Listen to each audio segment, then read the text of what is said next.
Is dry cough without fever an indication of pneumonia? Pneumonia is an infected disease caused by a variety of organisms. It can cause lung inflammation, pneumonia, fever, cough, dyspnea, and other symptoms. Then, what are the organisms?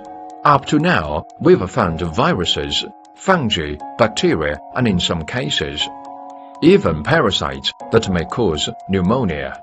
The common symptoms and signals of pneumonia are cough, fever, algidity, polypnea, chest pain, sweating, fatigue, etc. Therefore, we cannot rule out the possibility of pneumonia when we have dry cough without fever.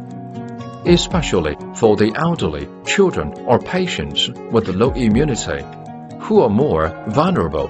Many patients do not have a obvious fever and expectoration but still get pneumonia. When the above symptoms appear, first of all, please drink enough water, take a good rest, and keep the air fresh. Then the most important thing is to adopt good protection measures, ensure adequate sleep, and have a light diet.